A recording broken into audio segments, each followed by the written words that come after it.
Hello everyone and welcome back to your very own YouTube channel C Dreamers. आज हम बात करने वाले हैं about audit of items of financial statements. मतलब जो हमारे फाइनेंशियल स्टेटमेंट्स होते हैं, फॉर एग्जांपल इनकम स्टेटमेंट यानी P&L account, balance sheet, trading account, इनके जो आइटम्स होते हैं उन पार्टिकुलर आइटम्स का ऑडिट कैसे किया जाता है, क्या प्रोसीजर होता है, उसके बारे में हम बात करेंगे। तो without wasting any time start करते हैं हमारा टॉपिक। सबसे पहले एक डायरेक्ट क्वेश्चन आ सकता है इस टॉपिक से रिलेटेड असर्शंस पर। बेसिकली 2 मार्क्स का क्वेश्चन होगा। उस 2 मार्क्स के क्वेश्चन में हमें अपना आंसर S315 पर बेस लिखना होगा। S315 का नेम है identifying and assessing the risk of material miss statement through understanding the entity and it's environment. मतलब आइडेंटिफाई करना यानी कि पता लगाना, और एसेस करना यानी ये पता लगा, जब सबसे पहले हम आइडेंटिफाई करेंगे यानी कि पता लगाएंगे कि risk of material miss statement है भी या नहीं है। अब जब हमें यह पता चल गया कि risk of material miss statement है तो उसे एसेस करेंगे कि कितना है।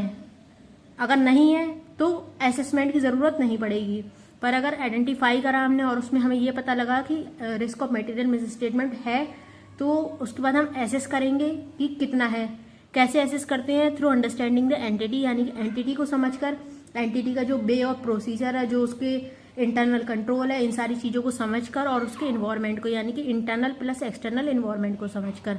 तो यही हमारा पूरा S315 है कि कैसे हम एंटिटी को समझकर और उसके इन्वायरमेंट को समझकर risk of material misstatement को आइडेंटिफाई और एसेस कर पाते हैं। Define the term assertion as, इस ऐसे में असर्शन को ऐसे बताया गया है कि रिप्रेजेंटेशंस बाय मैनेजमेंट के द्वारा जो रिटर्न रिप्रेजेंटेशंस होती हैं, एक्सप्लिसिट और otherwise, that are embodied in the financial statements. Embodied का मतलब क्या हुआ? एम्बॉडीड मतलब होता है ऑलरेडी प्रेजेंटेड, यानी कि ऑलरेडी वो फाइनेंशियल स्टेटमेंट्स में अवेलेबल होते हैं, उसमें प्रेजेंट होते हैं, इनबिल्ट होते हैं, एज यूज्ड बाय ऑडिटर, जो कि ऑडिटर के द्वारा यूज किए जाते हैं to consider the different types of financial potential misstatement. अलग अलग तरीके की जो पोटेंशियल मिस स्टेटमेंट हो सकती है डेट में अकर, जो हो सकती है, जरूरी नहीं है कि मिस स्टेटमेंट हो, पर मिस स्टेटमेंट हो सकती है, डेट में अकर। तो रिप्रेजेंटेशन जो मैनेजमेंट के द्वारा फाइनेंशियल स्टेटमेंट्स में ऑलरेडी प्रोवाइडेड होती हैं वो ऑडिटर यूज करता है ये कंसीडर करने के लिए पोटेंशियल मिस स्टेटमेंट है या नहीं है। अब असर्शंस डिफरेंट फाइनेंशियल स्टेटमेंट्स के लिए क्या क्या होती हैं? बेसिकली इसमें 2 तरीके के स्टेटमेंट्स के बारे में बात करी गई है, income statement and balance sheet. उसके बाद में है डिस्क्लोजर एंड प्रेजेंटेशन। तो असर्शन का क्या मतलब होता है, सबसे पहले ये डिस्कस कर लेते हैं। जैसे कि हर चीज़ से रिलेटेड हमारा एक प्री माइंडसेट होता है कि अगर हम ये काम कर रहे हैं तो इसमें ये सारी चीज़ें तो प्रेजेंट होनी ही चाहिए। फॉर एग्जांपल जब हम किसी कोचिंग सेंटर को ज्वाइन करते हैं तो हमारी क्या असर्शंस होती हैं कि जो हमारा टीचर है वो हमें रियल लाइफ से रिलेटेड एग्जाम्पल्स प्रोवाइड करे, हमें सेल्फ मेड नोट्स प्रोवाइड करे, हमें ईजी वे में समझाने की कोशिश करे। तो ये हमारी कुछ असर्शंस होती हैं कोचिंग सेंटर से रिलेटेड, जो हमें किसी कोचिंग सेंटर में चाहिए होती हैं कि उसे ज्वाइन करने के लिए। ऐसे ही जो इनकम स्टेटमेंट है या जो हमारी बैलेंस शीट है, जब ऑडिटर उसका ऑडिट कर रहा होता है तो उसे कुछ असर्शंस होती हैं, यानी कि उसे ये चीज़ें तो उस इनकम स्टेटमेंट में या उस बैलेंस शीट में प्रेजेंट चाहिए ही होती हैं। तो क्या असर्शंस होती है इनकम स्टेटमेंट से रिलेटेड? अक्रेंस, यानी कि जो ट्रांजेक्शन्स उसमें रिकॉग्नाइज किए गए हैं, जो ट्रांजेक्शन्स रिकॉर्ड होने हैं उन्हें रिकॉर्ड कर लिया गया है, और वो ट्रांजेक्शन्स ऑलरेडी अकर हुए हैं और वो ट्रांजेक्शन्स एंटिटी से रिलेटेड है। मतलब ऐसा नहीं है कि कोई फेक ट्रांजेक्शन रिकॉर्ड कर दिया गया हो। जो ट्रांजेक्शन रिकॉर्ड करा गया है वो एंटिटी से रिलेटेड होना चाहिए और अकर होना चाहिए। कोई भी फेक ट्रांजेक्शन रिकॉर्ड नहीं किया जाएगा। कंप्लीटनेस का क्या मतलब होता है? जो ट्रांजेक्शन हमने रिकॉर्ड किया है और जो ट्रांजेक्शन रिकॉर्ड होना चाहिए था वो ट्रांजेक्शन रिकॉर्ड करे गए हैं, यानी कि सारे ट्रांजेक्शन्स कंप्लीट हैं, कोई भी ट्रांजेक्शन को छोड़ा नहीं गया है, स्किप नहीं किया गया है। प्लस जो भी ट्रांजेक्शन्स रिकॉर्ड करे हैं वो करेक्ट अकाउंटिंग पीरियड से रिलेट करते हैं, यानी कि जो हमारा अकाउंटिंग पीरियड चल रहा है उससे रिलेटेड है। ना तो हमने प्रीवियस अकाउंटिंग पीरियड के ट्रांजेक्शन्स को इंक्लूड करा है इस अकाउंटिंग पीरियड में, ना ही आगे आने वाले अकाउंटिंग पीरियड के ट्रांजेक्शन्स को इस अकाउंटिंग पीरियड में इंक्लूड करा है। तो कंप्लीटनेस में क्या आएगा कि all transaction that were suppose to be recorded, वो सारे ट्रांजेक्शन जिनको रिकॉर्ड किए जाना चाहिए था हैव बीन रिकॉग्नाइज्ड, उन्हें रिकॉग्नाइज कर लिया गया, मतलब उन्हें इंक्लूड कर दिया गया है इनकम स्टेटमेंट में। एंड फर्दर, और इसके अलावा ट्रांजेक्शन जो है वो रिकॉग्नाइज करे गए करेक्ट अकाउंटिंग पीरियड में। मीजरमेंट का मतलब ये हुआ, अब जो ट्रांजेक्शन अकर हुआ है, जो ट्रांजेक्शन कंप्लीट है, उस ट्रांजेक्शन को हमने अप्रोप्रिएट अमाउंट पर इंक्लूड करा है। मतलब ऐसा नहीं कि उसका अमाउंट हमने गलत कर दिया, कम अमाउंट पर इंक्लूड कर लिया या ज़्यादा अमाउंट पर इंक्लूड कर दिया, उसका अमाउंट भी ठीक होना चाहिए, अप्रोप्रिएट अमाउंट पर रिकॉर्ड करा गया हो। Transactions have been recorded accurately at their appropriate amounts and further transactions have been classified and presented fairly in the income statement.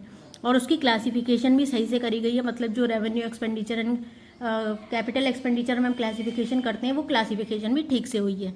इसके बाद बैलेंस शीट से रिलेटेड हमारी क्या असर्शंस होंगी, जैसे कि इनकम स्टेटमेंट के केस में हम अकरेंस देखते हैं कि वो ट्रांजैक्शन अकर हुआ हो, वैसे ही बैलेंस शीट में हमारी एसेट्स एंड लायबिलिटीज़ शो हो रही होती हैं। तो बैलेंस शीट के केस में हम देखेंगे एग्जिस्टेंस, यानी कि जो एसेट्स एंड लायबिलिटीज़ जो भी इक्विटी बैलेंस दिख रहे हैं वो एक्चुअली में eight the period end exist करते हो, कोई भी फेक बैलेंसेस ना हो, ऐसा ना हो कि उनका फिजिकल एग्जिस्टेंस है ही नहीं। यहाँ पर भी सेम पॉइंट था कंप्लीटनेस। बैलेंस शीट के केस में भी हम ये देखेंगे कंप्लीटनेस, मतलब कि जो भी assets and liabilities suppose to be recorded थे, यहाँ पर ये कुछ एक पार्टिकुलर सी लैंग्वेज है कि all transaction that were suppose to be recorded have been recognised. ऐसी all assets equity and liabilities balances that were suppose to be recorded have been recognised, मतलब जो रिकॉर्ड किए जाने चाहिए थी एसेट्स और लायबिलिटीज वो रिकॉग्नाइज कर ली गई हैं, यानी कि वो रिकॉर्ड कर ली गई हैं। यहाँ इनकम स्टेटमेंट के केस में हम मेजरमेंट देखते हैं कि जो ट्रांजैक्शंस हमने रिकॉर्ड करे हैं वो अप्रोप्रिएट अमाउंट पर रिकॉर्ड करे हो, कंप्लीट अमाउंट पर रिकॉर्ड करे हो।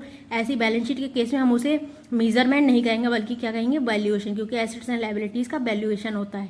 तो assets, liabilities and equity balances have been appropriately valued, उनकी वैल्यू ठीक से लगाई गई है, ना तो कम वैल्यू पर रिकॉर्ड किए गए हैं और ना ही ज़्यादा वैल्यू पर। राइट्स एंड ऑब्लिगेशंस क्या होती हैं, जो equity has the right to ownership, entity has the right to ownership, मतलब जो हमारी एसेट्स होती हैं उस पर एंटिटी का राइट टू ओनरशिप होती है, उस पर एंटिटी का मालिकाना हक होता है। और यूज़ द रिकॉग्नाइज्ड एसेट, और वो रिकॉग्नाइज्ड एसेट्स को जो भी उसकी बैलेंस शीट में दिख रही हैं उसको यूज़ कर सकती है।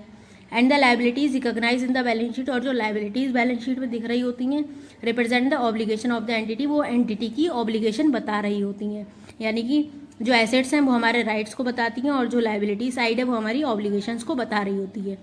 प्रेजेंटेशन एंड डिस्क्लोजर से रिलेटेड हमारी क्या क्या असर्शंस होती हैं, अकरेंस एंड एग्जिस्टेंस, यानी कि जो भी अकर्ड, मतलब जो भी देखो प्रेजेंटेशन एंड डिस्क्लोजर जो है वो ऐसा नहीं है कि पार्टिकुलरली बैलेंस शीट के लिए होता है या फिर इनकम स्टेटमेंट के लिए, दोनों ही चीज़ों के लिए प्रेजेंटेशन एंड डिस्क्लोजर की रिक्वायरमेंट होती है। तो फिर इसीलिए इन दोनों को मिक्स कर लिया गया है कि अकरेंस एंड एग्जिस्टेंस, मतलब अगर इनकम स्टेटमेंट के केस में प्रेजेंटेशन एंड डिस्क्लोजर की बात करें तो ट्रांजेक्शन्स अकर होने चाहिए, और अगर बैलेंस शीट के केस में प्रेजेंटेशन एंड डिस्क्लोजर की बात करें इफ एनी तो फिर वो एग्जिस्ट करनी चाहिए transactions and events disclose in the financial statement, जो भी ट्रांजेक्शन और इवेंट फाइनेंशियल स्टेटमेंट में डिस्क्लोज करे गए हैं हैव अकर्ड, वो अकर हुए हैं, यानी कि एक्चुअल में वो ट्रांजेक्शन्स हुए हैं, and relate to the entity, और एंटिटी से रिलेटेड है, and further the closing balance does exist at the period end, और जो भी क्लोजिंग बैलेंसेस हमारे फाइनेंशियल स्टेटमेंट में दिख रहे हैं वो at the period end exist करते हैं। कंप्लीट होने चाहिए all transactions, balances, events and other matters that should have been disclose, जो भी डिस्क्लोज करे जाने चाहिए थे in the financial statement are actually disclose, उन्हें डिस्क्लोज कर दिया गया है, कुछ भी छिपाया नहीं गया है। मेजरमेंट एंड वैल्यूएशन दोनों को मिक्स कर दिया गया है, तो मेजरमेंट इनकम स्टेटमेंट के केस में और वैल्यूएशन बैलेंस शीट के केस में। Transactions, events, balances and other financial matters have been measured and disclose correctly, उन्हें सही से डिस्क्लोज करा गया एट देयर एप्रोप्रिएट वैल्यूज, पूरी वैल्यूज पर, इन अ मैनर, उस तरीके से that promotes the understandability of information, जिससे कि हम इन्फॉर्मेशन को अच्छी तरीके से समझ सकें, यानी उसका जो वे ऑफ प्रेजेंटेशन है वो according to different ASes, different जो हमारे स्टैंडर्ड्स हैं उनके अकॉर्डिंग होना चाहिए, जिससे कि वो इन्फॉर्मेशन हमें समझ में आए। कंटेंट इन फाइनेंशियल स्टेटमेंट, जो फाइनेंशियल स्टेटमेंट में इन्फॉर्मेशन है उसकी प्रेजेंटेशन ऐसी होनी चाहिए कि वो अंडरस्टेबल हो, यानी कि हमें समझ आ सके। तो ये प्रेजेंटेशन एंड डिस्क्लोजर से रिलेटेड कुछ असर्शंस हैं कि वो अकर्ड होने चाहिए ट्रांजेक्शन, प्लस जो ईयर एंड पे बैलेंसेस है वो एग्जिस्ट करने चाहिए, सारे ट्रांजेक्शन्स कंप्लीट होने चाहिए, अप्रोप्रिएट अमाउंट पर होने चाहिए, प्लस जो उनका मेजरमेंट और वैल्यूएशन है वो ठीक से होना चाहिए, जिससे कि हमें प्रेजेंटेशन उसका जो डिस्क्लोजर्स है वो समझ में आ सके, अंडरस्टैंडेबल हो सके। तो ये हमारी कुछ असर्शन से रिलेटेड पॉइंट थे। I hope these are clear. Now in the next video we will cover audit of equity shares.